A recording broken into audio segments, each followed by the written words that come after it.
Alors avant de parler de la situation à Hong Kong avec nos deux invités en plateau, d'abord on va retrouver sur place Frédéric Lelièvre, le correspondant en Chine du quotidien suisse Le Temps, pour savoir où en est le bras de fer entre les manifestants et le gouvernement local. Ce soir à Admiralty, le siège du gouvernement à Hong Kong, des milliers et des milliers de Hongkongais sont de nouveau dans la rue. Dans le calme, ils chantent la paix. Et peu avant 23h, les leaders des mouvements étudiants et Occupy Central, les intellectuels pour la démocratie à Hong Kong, sont montés sur scène pour faire le bilan de la semaine, revenir sur la violence qu'ils condamnent et aussi appeler à ne pas s'opposer aux forces de l'ordre. Même Benny Tai, un des fondateurs de Occupy Central, a dit « démonter les barricades, laisser la voie libre pour lundi ». Lundi, c'est la date limite qu'a fixée cet après-midi le chef du gouvernement. Dans un appel vidéo, il a demandé aux manifestants de se retirer, qu'il fallait absolument que le gouvernement puisse fonctionner lundi matin, que les écoles devaient pouvoir ouvrir, bref, que la vie devait pouvoir reprendre normalement. Eh bien, ce soir, c'est l'appel au calme, l'appel à une autre forme de lutte pour la semaine prochaine pour la démocratie à Hong Kong qu'ont lancé les organisateurs des associations étudiantes et pour la démocratie. On peut donc espérer que ce soir et demain, il n'y aura pas une nouvelle série d'affrontements entre eux et les forces de l'ordre. Merci Frédéric Lelièvre. Alors deux invités avec nous sur le plateau du 64 minutes et merci d'être là. Alice Ekman, bonsoir. Bonsoir. Alors vous êtes spécialiste de la Chine, chercheuse à l'IFRI et professeure à Sciences Po. En face de vous, Philippe Dufresne, bonsoir. Bonsoir. Alors vous êtes économiste, spécialiste de la Chine, vous êtes multidiplômé de l'INSEAD, c'est une grande école de commerce de Harvard aux États-Unis et aussi des universités de Shanghai et de Taïwan. Alors une question à tous les deux, on va peut-être commencer par vous. Quel est l'enjeu, d'après vous, de ce qui se passe en ce moment à Hong Kong pour dresser un tableau assez général d'abord?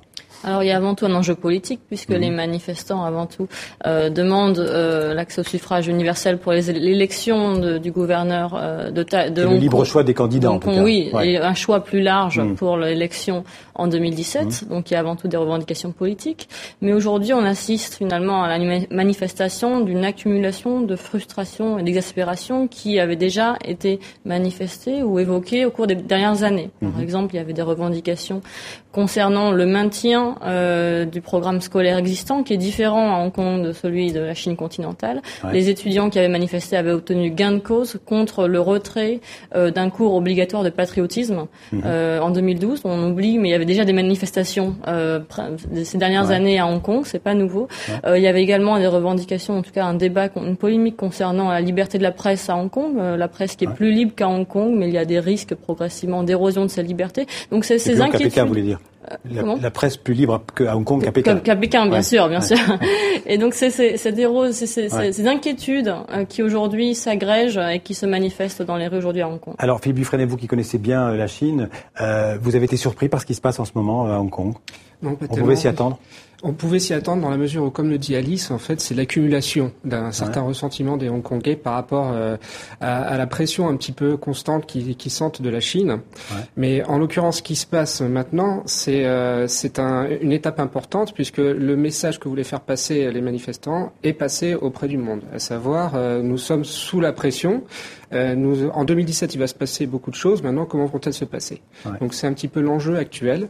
Et c'est un petit peu pour ça qu'il y a un jeu permanent d'échecs entre les autorités chinoises à travers leurs représentants à Hong Kong et les manifestants hongkongais. Alors, Alice Ekman, est-ce qu'on peut imaginer les autorités chinoises céder à la pression de la rue? Est-ce qu'ils pourraient, par exemple, demander au Premier ministre, le chef de l'exécutif local, de démissionner, par exemple? Alors, c'est ce que demandent les manifestants. Par contre, Pékin a réaffirmé sa confiance dans le dirigeant hongkongais actuel. Donc, il est peu probable qu'il cède spécifiquement sur cette requête-là. Par contre, Pékin a intérêt à désamorcer la crise le plus vite possible.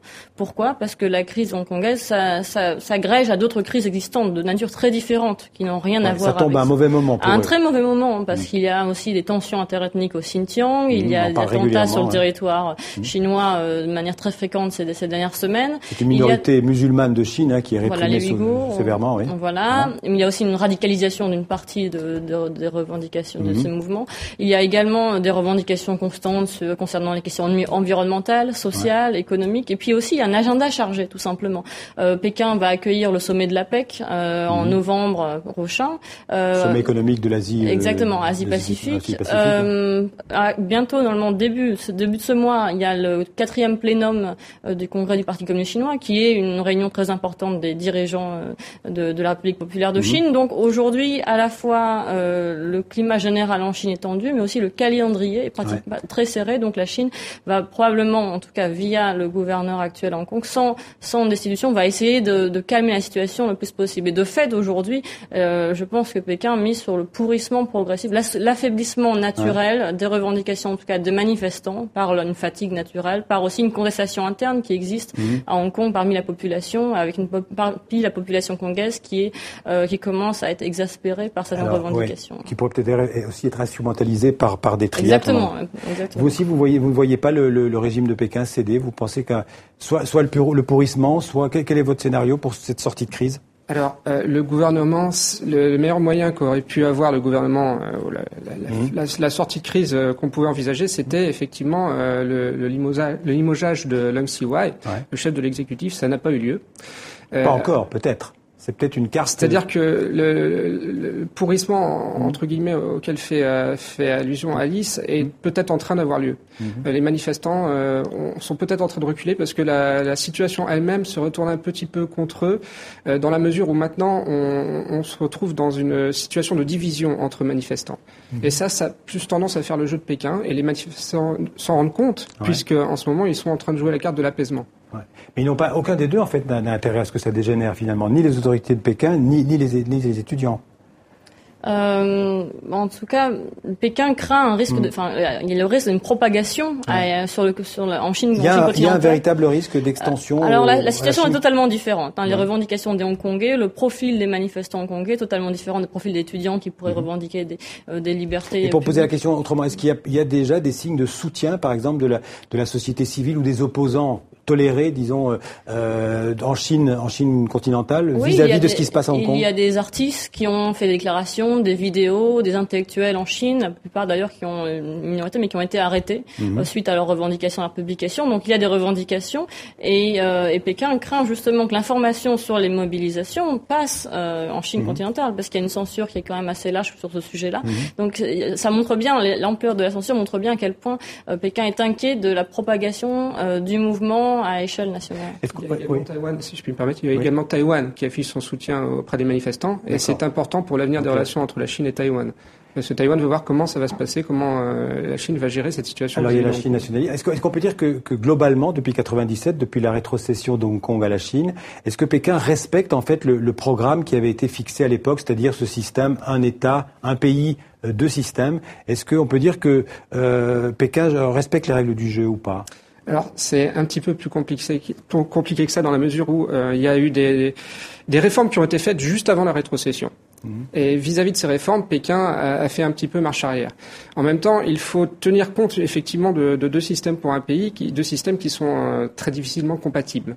Donc on est en train de... Pékin pourrait se servir de Hong Kong comme laboratoire justement démocratique ou de réforme à mener éventuellement plus tard à Pékin. Ou bien c'est pas du tout l'intention du régime chinois? Non, c'est une façon optimiste de voir les choses. C'est possible.